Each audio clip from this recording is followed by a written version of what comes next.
in its category, the best environmental footprint, the best economics. The reliability of this aircraft is amazing. In general, all of our customers are very happy with this aircraft. Thank you, sir. Now, you've told us about, how economical it is and all the benefits. Is it also faster? These aircraft are all in the same category in terms of speed.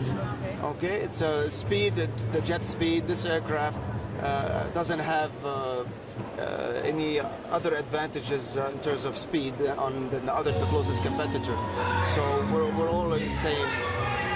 However, compared to a turboprop aircraft, it's slightly faster. Now, Arik Air operates right now a Bombardier turboprop called the Q400, and that is a very fast turboprop. In 1 hour, it can cover almost the same sector length as a jet, and it's much, much faster than the other turboprops that are operating in the area. Mr. Haddad, thank you very much for your time. You're very welcome. Thank you. Congratulations on the 7th birthday of Arik Air, sir. And congratulations for the importation of the CRJ 1000 aircraft. Sir, after 7 years, when you started Arik Air, do you think you have met your expectations after 7 years? Yes, by the grace of God, we have surpassed our expectations. So we thank God for that. I will thank God for everybody that cooperated with us. Now, sir, the Nigerian environment is not the easiest to do business in. What are some of your secrets for the success? Secrets of success, I think, is faith in God. The Almighty Father has been very, very gracious to us and been helpful. And He has used people to support us, to help us. And I have very good staff who have worked very, very hard night and day to get this success. So I want to thank God and thank my staff. They've been very, very supportive, very, very hardworking, and very loyal. Now, we see the CRJ 1000 aircraft, which is the next generation from the CRJ 900 aircraft. What is the future? What are we likely to see, either for the international routes or for the regional routes? More or less for domestic and regional routes. We go to Dakar, Sierra Leone, Ghana, can use for Abuja. And the CRJ is very efficient. This one is going to be more efficient than the CRJ 900. 900 is very good. In fact, many Nigerians love the CRJ 900. When you have turbulence, it's very stable. And this part of the world, there's a lot of turbulence. But the CRJ has been a very, very stable aircraft. And we report on all the feedback we get from Nigerians. They love the CRJ 900. In fact, during the rainy season, too many people up for it.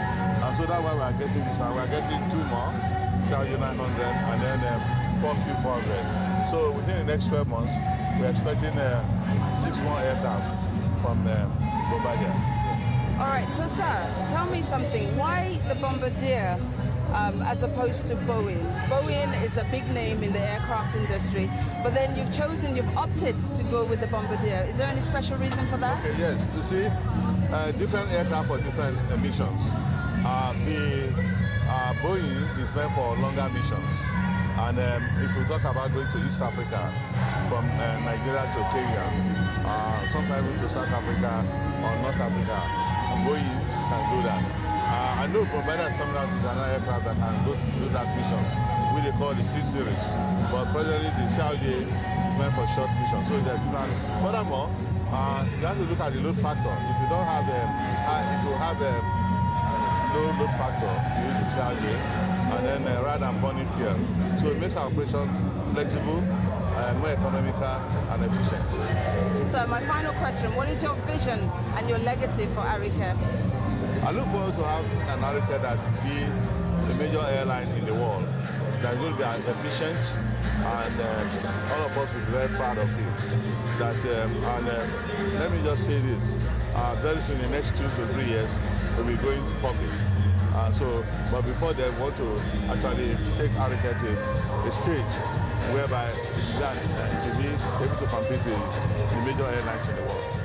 Sir, thank you so much for your time tonight. You're very welcome. Nice to have you here. Let me say congratulations to Arik Air, 7th anniversary. How do you feel about that? Well, it's a milestone for us, really, when we go back to the beginning and with absolutely nothing there, and to start up and build it up, building block by building block, different aircraft types, new routes domestically, some new routes regionally, eventually internationally to where we are today. It's actually an incredible achievement in a relatively short space of time for an airline to expand at the rate that we have, and so it is actually a very laudable achievement, and I think we ought to pat ourselves on the back and be very proud of what we've achieved. So it's very nice to be here to celebrate that occasion. Now, as Chief Operating Officer, and you have been so for the past 7 years, as you've mentioned there a bit about the history, we're here today because not only it's the 7th anniversary, but we're also launching a new aircraft, the CRJ 1000. Yeah. Now, tell us a little bit about the impact of that aircraft, what it means for business and what it means for passengers. Yeah, well, I suppose the important thing, the first important thing to mention about the aircraft is that it's a new brand of aircraft, a new model of aircraft. It's the latest generation of the CRJ model. So it's got all the modern technology, it's a very safe aircraft, and for us that's been one of the key things that's underpinned all of Arik's, what Arik is about having new modern aircraft that are safe. So bringing this aircraft in, the first carrier in West Africa to bring in this model, we're very proud of that. It's a flexible airplane in terms of its capacity is about 100 seats, so it fits in and out of a number of our routes easily. It can operate domestically, it can operate regionally, up and down the west coast. So we have that flex to put it in and out, and that's very important for us because days of the week, times of the day, the loads will vary on certain routes, and you need to be able to adapt and put the right aircraft in with the right operating economics into the route. So this is it's a great addition to the fleet for us, and you know, we're very much looking forward to getting it rolled out into the network. On the CJ 1000 in Africa, how do you feel about that? I feel very good. I feel humbled. I feel relieved. I'm humbled for this reason. When we started this airline 7 years ago, our ambition was to do something different, was to deliver something unique in the Nigerian market and to increase and elevate Nigeria's standing in the world. I believe by the numbers and what we have achieved thus far, becoming the largest carrier in West Africa, introducing brand new equipment and fleets into the country, helping to increase social and economic integration in the nation, we have come a long way in achieving those goals. And we have done so on the back of the support of the traveling public, who I really do express my thanks, gratitude and appreciation to. However, on the other hand, I also feel a sense of unfinished business. I believe we still have a long way to go to reach those lofty ambitions. Our travelers demand a hell of a lot from us every day, and we are determined to meet those high expectations. So the future is bright, and we will work to make sure we deliver an airline that they can be truly proud of.